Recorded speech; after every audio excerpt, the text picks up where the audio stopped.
pagdating sa schedule ng anak ko, I need to know everything. Okay. So I'm OC. OC, yeah. OC when it comes. But when it comes to kailangan planchado yung skirt ko, din man na, upo naman ako eh. Naman yan, di ba? Okay. So I'm not, so with me, but kailangan sa bahay ko, super order ang... Well, that's not a bad thing kung orderly ang bahay mo, di ba? Okay na, hindi kalat-kalat ang kusina. Sa akin, very forgiving din ako sa mga little things. Pero, sa dumi. Sa dumi at saka sa kamay. As in, I always wash my hands, sanitizer, wipes, basta anything. Hindi ako alis ng bahay na wala ang panlinis ng kamay sa bahay. That is your... Kaartehan. That's my kaartehan. Magutom na ako pero hindi ako kakain na hindi naguhugas muna ng kamay. Kaya lahat naman tayo, may taglay na kaartehan. Pero meron din naman mga ubod ng arte talaga. So magsasya tayo lang, ang arte-arte na naman. Marami ang nairita sa mga maarte, di ba? At ang showbiz na ko puno ng maarte at makikilala natin ang mga sinasabing maarte. Arte ako. At hindi para umarte, kundi para patunayan na sila ay hindi maarte sa I'm Not Maarte Challenge ngayong umaga. Pero bago yan, simulan na natin ang X-Quiz Me segment kasama ang isa sa mga maarte daw. Pero may K naman siya because if you will call him maarte, ano ko, chichismis na kayo. Kaya huwag yung tawagin siya ng maarte. Let's welcome Sebastian of please. Oh guys, etong mga questions sa inyo, ito po sa mga arte expressions na ginagamit ng mga arteng tao sa mga sitwasyon na kung saan sila nandoon. Okay. Kerry Bells. Alright. First question. Ito ay ang one-word expression ng mga arte kapag may nahawakan, nakikita o narinig na nakakadur-dur. A. Aray. B. Yuck. C. Excuse me. Go.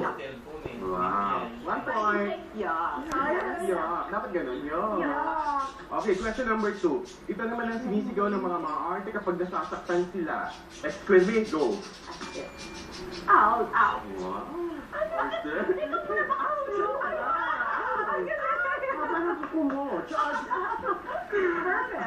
Question number 3. Sinasabi ito ng mga arte sa kausap niya kapag hindi siya naniniwala sa sinasabi nito.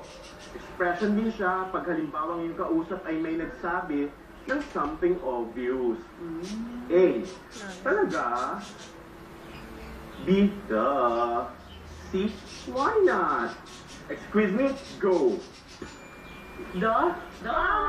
Okay, move on. Ito naman ang one-word expression ng mga arteng lalaki at babae pag gusto nila ng isang bagay.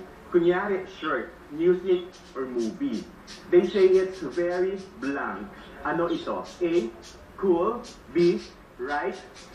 C. Left. Excuse me. Go. They say it's very cool. Tama. It's not so maarte. I think cool is more... Cool is more cool. Okay, go. Question number 5. All to na kayo na. Tama. Ang ibig sabihin ng BFF ay best friends forever. Anong ibig sabihin na BFLLSF? A. Best friends ng bayan. B. Best friends for life and forever and ever. C. Best friends for life like sisters forever. Excuse me, go. Best friends for life or like sisters forever. Yun ang sagot mo. Sisters. Tama!